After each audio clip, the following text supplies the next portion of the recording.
Hello and welcome to today's edition of Daf Yomi, Masechet, Tractate Menachot Daf 67 Amud B. As you can see, it's sunny and warm here, so I'm in the park, and let's go. The Gemara asks, and if so, then the Chadash should be subject to the same Rabbinic decree as well, to prevent someone from circumventing the obligation to separate Challah by temporarily selling the dough to a Gentile who would knead it and return it to them. Why then did the Bible teach that the dough kneaded by a Gentile owner is exempt? The Gemara answers that there is no need for decree in this case, since if one wanted to circumvent his obligation to separate Challah from his dough, an easier method is available. It's possible for him to bake. So what's the footnote?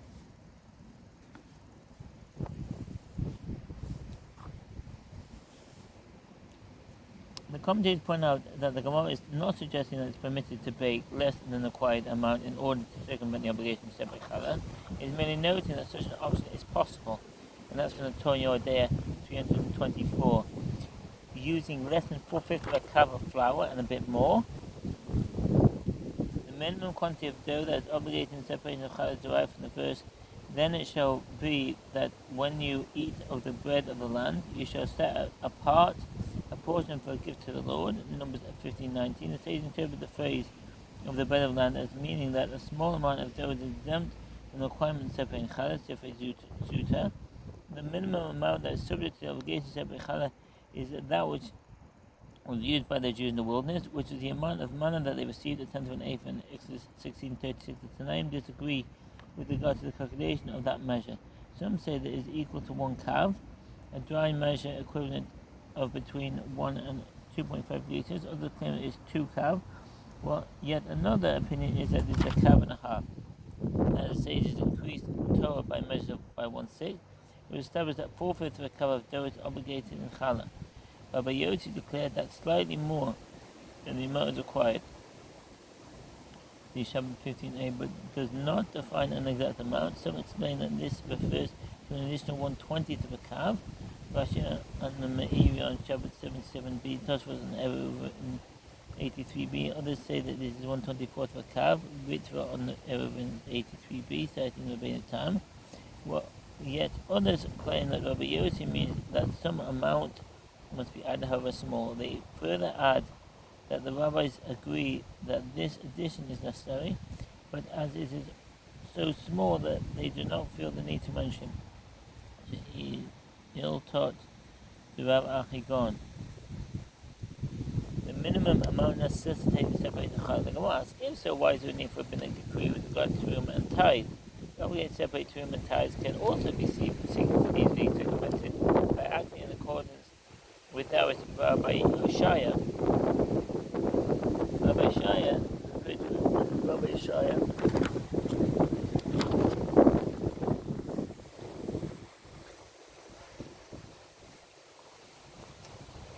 great in the Jerusalem. Rabbi Shaya was one of the greatest scholars of the transitional generation between the Tanaim and the Mamoraim. He was the third generation scholar, the son of Rabbi Hama and son of Rabbi Bisa.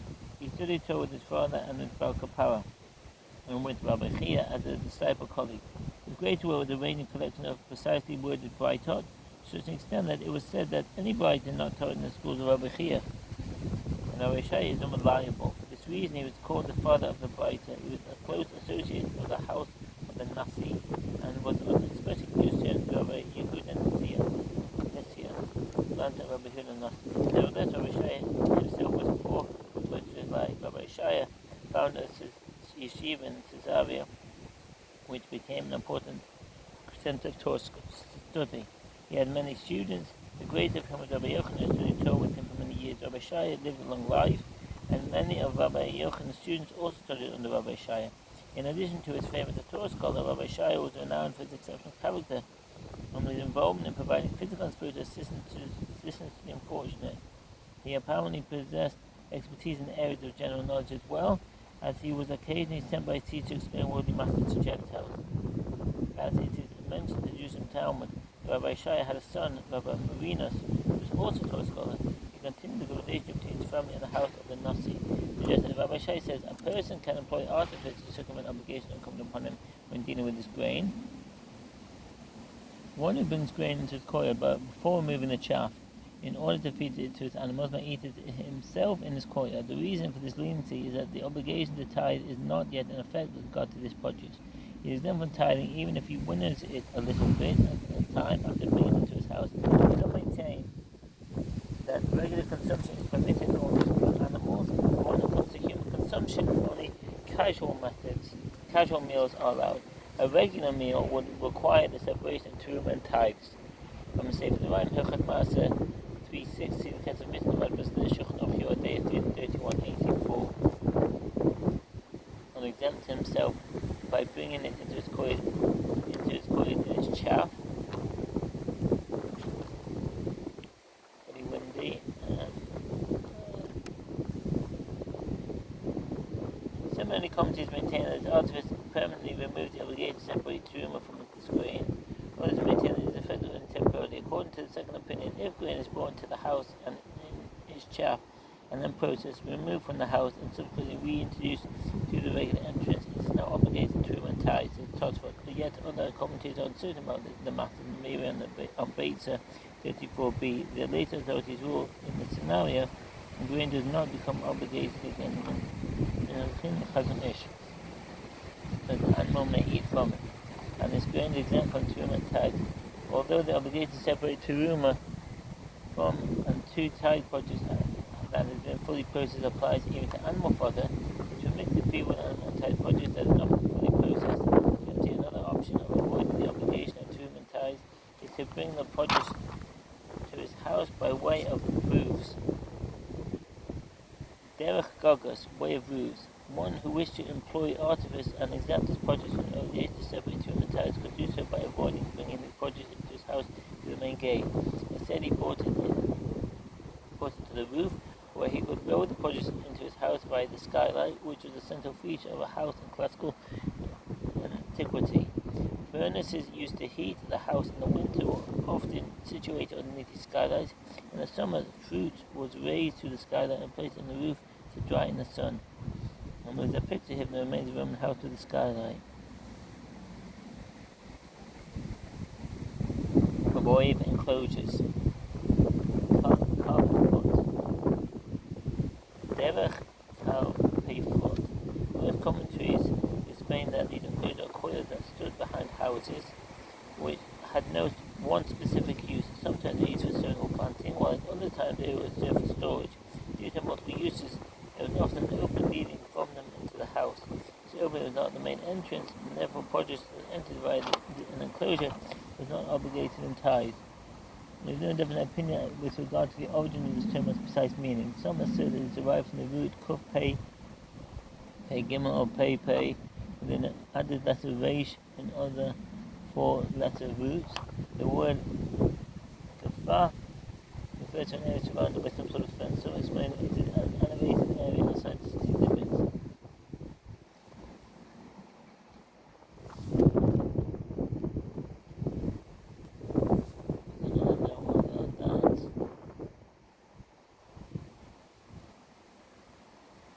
Untithed produce becomes obligated in tithe by Torah only if it's taken into the house through the main entrance. Even though produce through roofs or back entrances is exempt from both Terumah and tithe, and is permitted to eat a casual meal from it. The Rambam Zev Zerayim Hilchot Maaseh 4:1. The obligation of Terumah and tithe applies only to produce that passes through the entrance of the house. The Gemara says there in the case of Terumah and tithe, the two options of bringing it to the grain or in its chaff by way of roofs are performed in public. Hesia from the Greek which originating refers to freedom of speech or a free political regime, as used by the sages. The term means public or visible to all, and it is degrading for one to be seen circumventing his obligation. Consequently, one who wishes to avoid the obligation would prefer the option of transferring ownership to a Gentile, which sages prevent with their decree. In the case of Challah, the option of dating with less than a minimum quantity of flour to avoid being obligated to separate Challah from the dough from private, and is not degrading for him. He would certainly take advantage of that option and go through the process of transferring the dough to a Gentile. Therefore, they did not apply the decree in this case. Mishnah, after daybreak, the priest would sacrifice the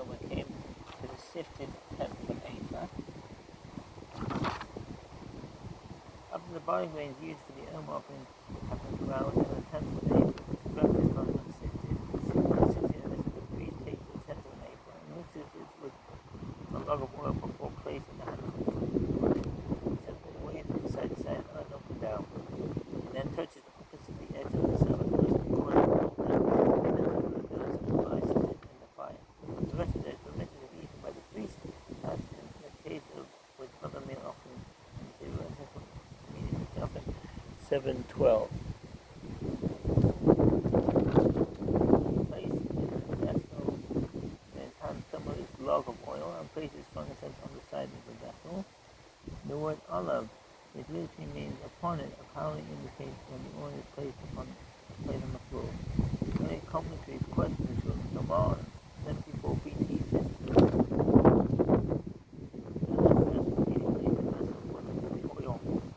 they therefore suggested that this word should be omitted from the mission. Rashi explained that the word olive refers to the vessel, and that the mission is teaching that first the oil is placed in the vessel followed by flour. Then the mission is referring to placing to the second placing of the oil, which is upon the flour. He then poured some more oil from the log from the high quality flour and then mixed them together. In accordance with the statement of the Gemara 74b that oil is added to flour 3 times, the commentators explain that the process was as follows.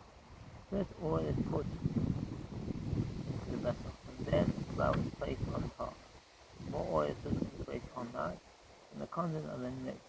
Afterwards, yet more oil is placed onto the mixture and is mixed once again. Rashi refers to 2 places, and other commentators ask why Rashi neglects to mention the time the oil is added. Thus, it explains that after mentioning the initial placement of the oil, the mission reference to pouring and mixing indicates that oil is added to additional time. Others contend that the reference to pouring should include both the second and third pouring of oil, such as the Rashi 74a. Weigh and pour the meal offerings upon the altar, and remove the handful and burn it on the altar, and the rest of the meal offering is eaten by the priest. Once the Omer was sacrificed, people would emerge and find the marketplace of Jerusalem. Sorry, 1 second. Scratch my arm. Marketplace of Jerusalem. So what's it now? The commentaries disagree with regard to which action met with the sage dispute. Some say that this includes the harvesting performed before the sacrifice and offering and permitted the new crop. Both Kohen and Halakhic, the sage dispute. The filling of the marketplace with grain. This information supports the benefit of reading the Mishnah. It refers only to the full market, which is not mentioned in the come from the Mishnah. The flour from the parched grain of the new crop that was submitted by the waving and sacrifice of the Omer offering. That filling of the marketplace of the new crop was performed not with the approval of the sages. This is the statement of Rabbi Meir. Rabbi Huda says that they would do so with regard to the approval of the sages. The Mishnah teaches that the marketplace of Jerusalem would be filled with flour and parched grain, even before the sacrificing of the Omer offering. And Rabbi Huda holds that the sages approved of this practice. The Gemara asks, doesn't Rabbi Huda agree that the sages issued a decree filling the marketplace with grain that is prohibited in consumption at the time? Wasn't he concerned about how someone can eat from it? The Gemara raises a contradiction from a Mishnah Pesachim and B. Rabbi Huda says that one searches for leaven on the evening on the 14th of Nisan and on the 14th in the morning and at the time of the eradication of leaven. And the rabbis say this is not a halacha. Rather, if one did not search for leaven on the evening of the 14th of Nisan, he should do so the next day, immediately upon remembering.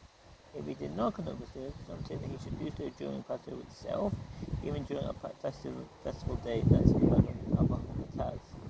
Others contend that one should not conduct the search during the festival, yet others maintain an intermediate opinion that one should conduct the search at that point only if he has not nullified all leavened bread in his possession. Otherwise, he should conduct the search only during the intermediate days of the festival. Now, in pre-Chadash, in the Mishnah, if he did not conduct the search by the conclusion of the festival, he should do so even after Passover, that he does not derive benefit from any leavened bread, and leaven that remained in one possession of Passover is prohibited. One does not recite a blessing over the search conducted after Passover with some rule that no matter when the search is conducted, it should always be performed in full with the use of a lamp to search all holes and cracks. According to the rabbis, when we say that the Passover